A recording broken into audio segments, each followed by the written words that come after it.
Un tema muy importante. Hoy miércoles está con nosotros el licenciado Carlos Zubiri. Se ha iniciado lamentablemente esta guerra, el porqué de la guerra. Siempre existieron las guerras, pero uno pensaba que en esta época ya no iba a haber más muertes, ¿no? A través de disparos, de invasiones, gente civil que fallece lamentablemente por una guerra. Carlos, buenas noches. ¿Qué tal? Buenas noches, ¿cómo va? Un tema lamentable que no está ocurriendo muy cerca nuestro, pero que nos toca, ¿no? A todos. Sí, ese título que elegimos para hoy, del porqué de la guerra, también sirve de título a una obra maestra de Sigmund Freud, eh, explicando a raíz de los eventos mundiales de guerra en la época en la que él estaba vigente, ¿no es cierto?, la década del 30, del 40, bueno, murió antes de que culmine la Segunda Guerra, pero fue parte de la primera y demás, bueno, y dándole un poco de explicación a toda aquella locura que se vivió en Europa con la Guerra Mundial, ¿no? La llamada Guerra Mundial, que fue una guerra en Europa. Y, y para poder trasladar un poco, a veces es interesante entender los psicodinamismos de un individuo, porque son situaciones de análisis que permiten hacer traslaciones o proyecciones a lo que pasa en la vida social.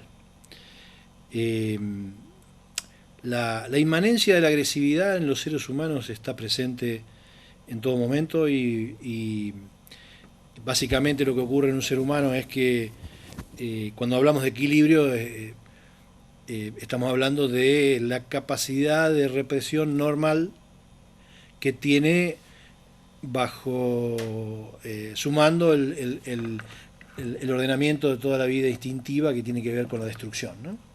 Pero la agresividad es parte inmanente del ser humano, es decir, el ser humano constituye su yo a partir de la agresividad. Cuando vos le pegás un grito a tu hermano cuando tenés 3 años y le decís mío, esto es mío, y le pegás porque te agarra el muñeco, bueno, la palabra mío es una palabra egoísta en ese momento, está en los albores de la constitución del yo, pero se torna una entidad posible a partir de fundamentos agresivos.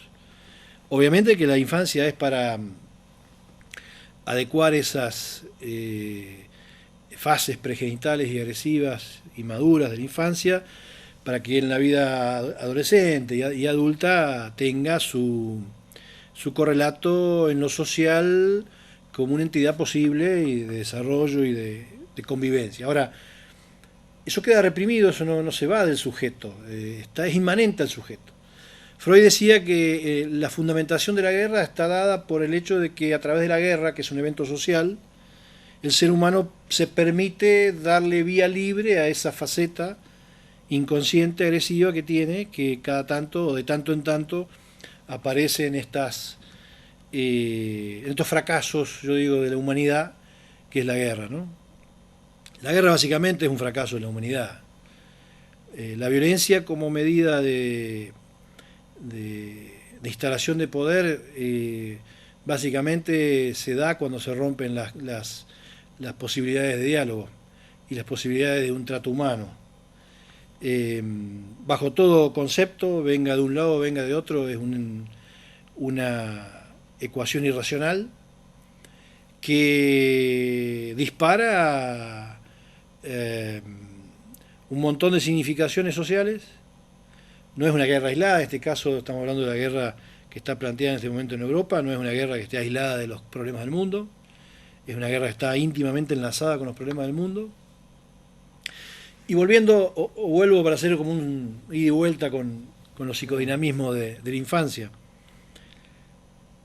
Una de las cosas que tiene la constitución del aparato psíquico en la primera infancia es lograr un triunfo de salida sobre las cuestiones binarias. Te lo explico.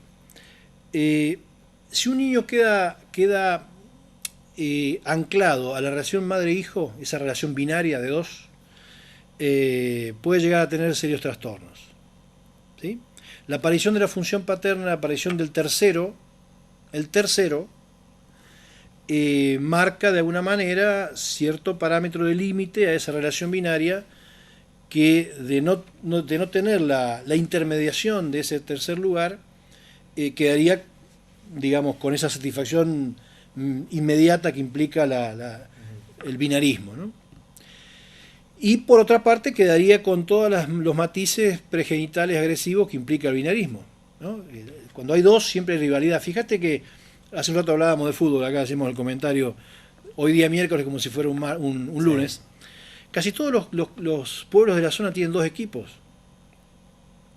Porque los pueblos han estado divididos, ¿no? Siempre, por política, por clubes, por instituciones, siempre dentro de binarismos, ¿no?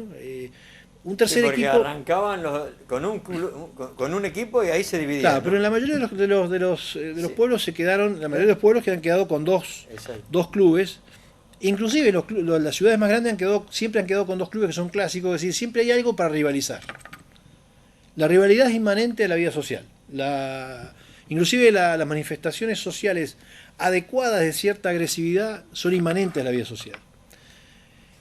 Lo que tenemos acá en lo que pasa en Europa, a ver, a mí me parece que es como te dije recién, es una situación fallida, una pérdida de la humanidad, y marca de alguna manera una composición del poder que está reinando en el mundo, que está vinculado con dos sistemas binarios, ¿no?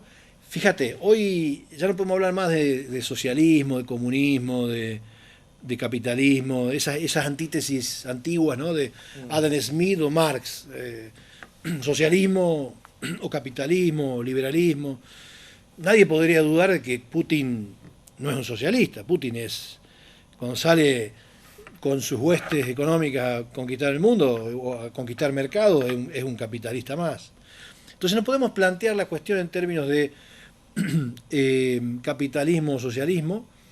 Lo mismo podemos decir de China. China si bien se forjó y desarrolla la dinámica socioeconómica a partir de la fortaleza del Partido Social Comunista de China, el Partido Comunista Chino, en realidad en sus estrategias mundiales es netamente capitalista.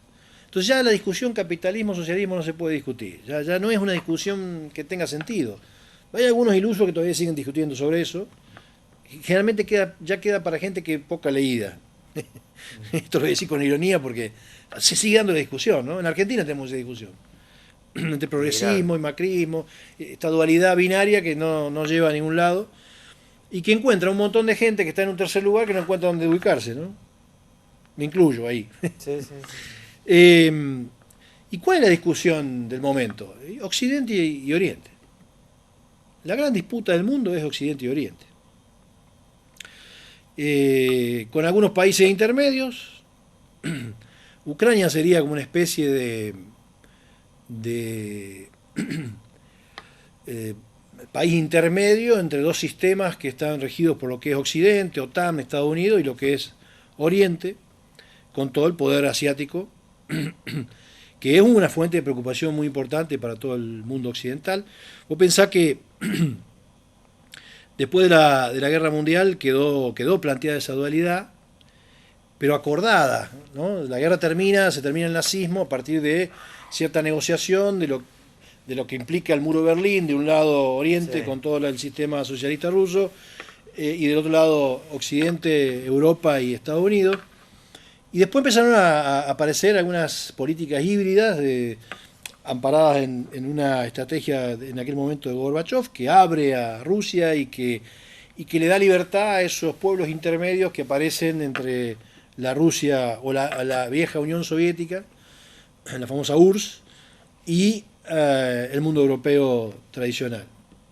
Y aparecen todos estos países, como Ucrania, y todos estos países. Bueno, se hablaba de Finlandia también en una época que estaba formando parte, principalmente todos estos países bálticos que están limitando lo que es Rusia de la Europa clásica.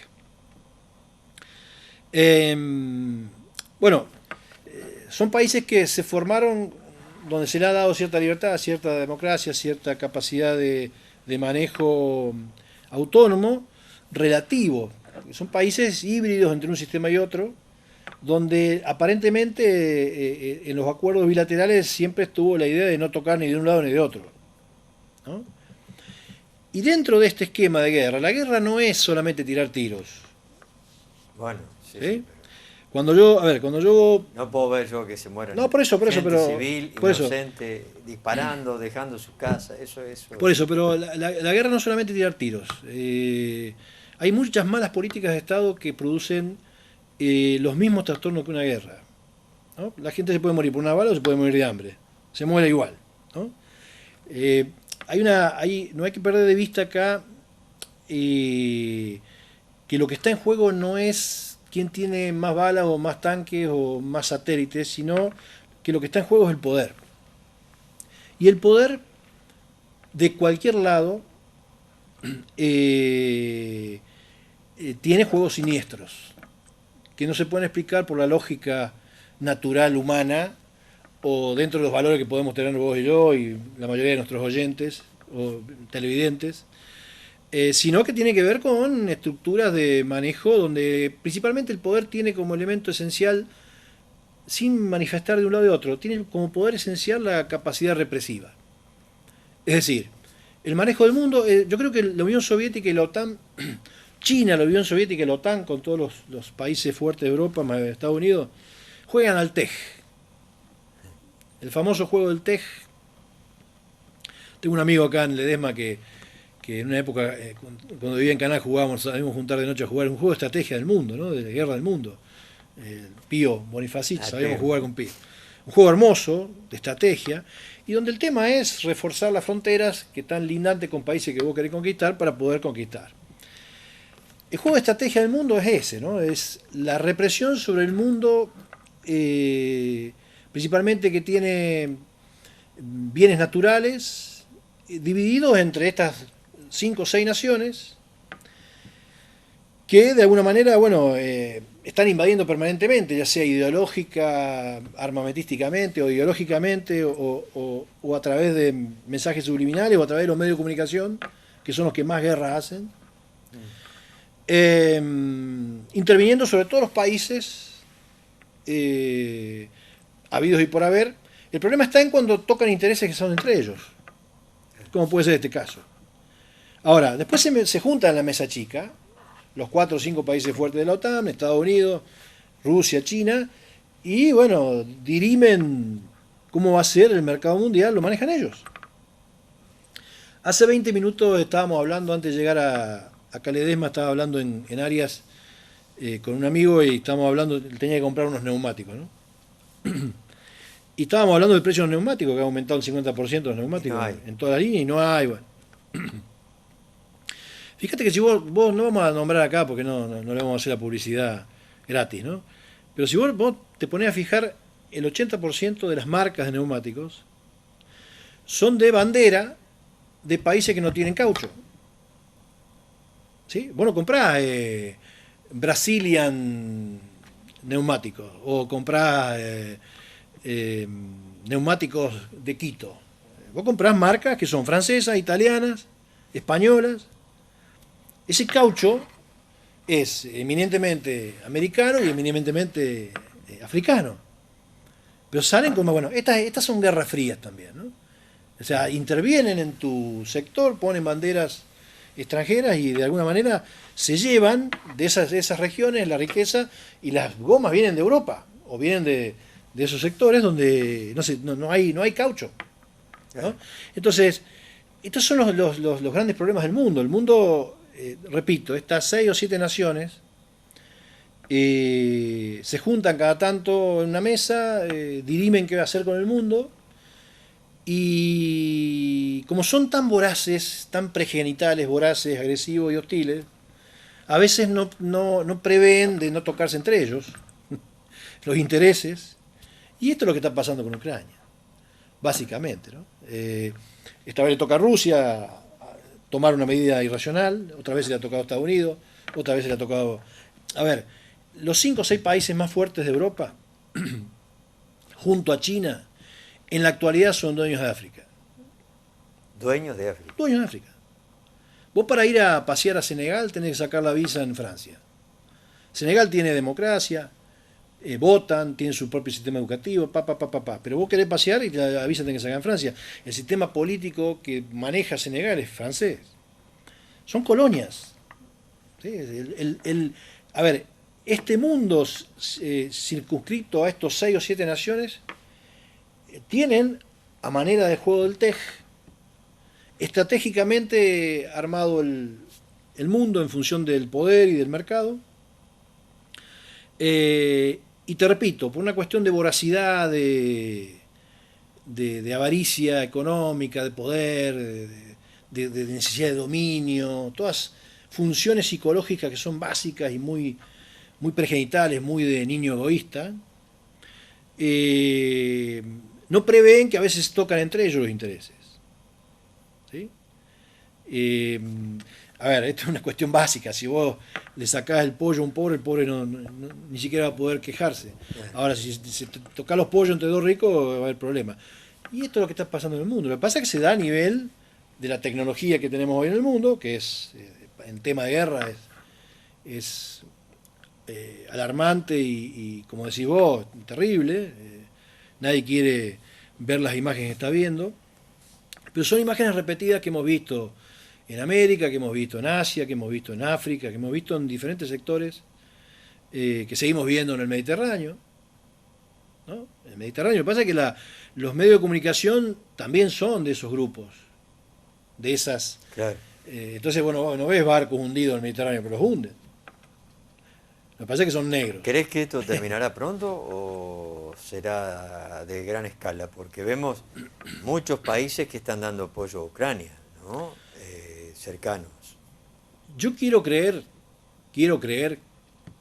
que estos líderes del mundo, si bien son bastante irracionales y narcisistas, quiero creer que en algún momento se deben poder sentar, levantar la cabeza del pupo y ver que de ellos depende mucha gente, ¿no? Dependemos mucha gente. Y que en algún momento van a tomar medidas tratando de arreglar soluciones para que esto no siga en algo que puede ser muy peligroso, porque todos los países que están en puja son países nucleares. Sí. ¿No? De tecnología nuclear. Entonces es un riesgo. No creo que tengan la irracionalidad de activar sistemas nucleares, pero son países nucleares. ¿Sí? Entonces, digamos, estos países intermedios de Europa, de la OTAN, también son países que sirven de panóptico de lo que pasa en Oriente. Así como los rusos tienen misiles mirando para el lado occidental, desde Europa hacia el otro lado tienen misiles. Esta es una puja narcisística de las grandes potencias, que cada tanto se corren medio metro de un acuerdo bilateral y se producen este tipo de problemas. Yo lo simplifico, es más complejo, pero para que la gente entienda de que esto es una puja entre naciones que tienen dentro de su agenda el dominio y el poder represivo del mundo, ¿no? ¿Represivo en qué sentido? No en el sentido psicoanalítico de adecuar el psiquismo para que el psiquismo pueda funcionar bien en la vida social. Represivo en términos de castigo y de control, de esta historia que hemos planteado con Foucault de que el mundo es un gran panóptico. Nos miran, saben lo que hacemos, saben qué consumimos, y cuando queremos levantar cabeza con algo propio nos vuelven a hundir porque la creatividad propia de cualquier nación que no forme parte de ese grupo no es posible, está reprimida. Y nos pasa a nosotros. Te vuelvo a dar el ejemplo del caucho y la goma, que para nosotros tiene que ser muy barata porque está acá a 1000 kilómetros el caucho, y la tenemos que comprar de Italia, Francia, España, Pirelli, Michelin, Bridgestone, Goodyear, inglesa. Bueno, en Europa no hay caucho. Hay arena, nieve y los Alpes, no hay caucho. No hay temperatura para que esté la planta del caucho. Pero las principales industrias... Bueno, ahora se metió China también. China produce todo. Pero no tiene todo. Y bueno, son grandes naciones que han tenido un desarrollo ampuloso económico y que con eso tienen poder y con poder reprimen las posibilidades creativas del mundo. Las nuestras también. Las nuestras también. Argentina es un país muy creativo. Yo amo mi país y me parece que podríamos ser muy creativos cada vez que nosotros nos juntamos en grupalidad, producimos cosas interesantísimas. Lo que pasa es que estamos pisados por este sistema mundial que la OTAN, la ONU, son todas organizaciones internacionales donde participan muchos países, pero donde los que deciden son 5 o 6. Sí, sí. Esto es una realidad. Esperemos que esto se termine. Acaba de empezar, pero que se termine pronto, ¿no? Es muy triste porque... se habla de negociaciones, pero yo no veo final. Sí, lo que pasa es que nosotros estamos atravesados por los medios que son monocordes con el sistema occidental, ¿no? Hay que ver todas las informaciones para ver qué es lo que se está planteando. Claro. Hay toda una publicidad occidental del ruso malo. Claro, sí. Y bueno, Rusia ha actuado mal, no lo vamos a plantear, porque la guerra siempre es una mala salida, pero ha hecho lo mismo que ha hecho Occidente cada vez que se mete En Irak, por ejemplo. en Irak, en Siria, en Venezuela, en tantos otros lugares que en nuestros propios países, en otras épocas. Así es. Las juntas militares fueron una forma de intervención militar, fueron un gobierno financiado por los intereses de estos países. O sea, quien no vea eso, quien no pueda discutir eso, es un iluso. Es decir, que lamentablemente nosotros no vamos a salir ni sacar nunca la cabeza adelante. Lo que pasa es que tenemos mucha gente del país enamorada de eso, ¿no? El burgués, mira, hay un filósofo brasileño que se llama Velo, doble L, que él dijo, el gran problema que tiene Argentina es que la burguesía se ha desarrollado, se ha expandido en la clase media. Entonces, nosotros compramos un auto de lujo en cuota y creemos que somos clase alta. Y lo debemos. Y nos han acostumbrado a que si tenemos algunas cositas de lujo, somos de un nivel de... Y en realidad somos un país que cada vez está más dividido en un sector y en otro. Y producto, bueno, de que hay un sector que está muy enamorado de lo que viene de afuera, lo que se produce afuera, porque bueno, tiene... Ella viene de Rivadavia. Son, ¿no? claro, son los grandes beneficiados, pero el resto del país, esto pasa en toda Latinoamérica. Sí. Y esto lejos de cualquier ideología política, esto es lo que viene pasando desde 10 minutos después de la Revolución de Mayo. Sí, sí. Bueno, hoy ha llegado a la concentración de poder en estos 6-7 países, que cada tanto, aparte también hay una cuestión, ¿no?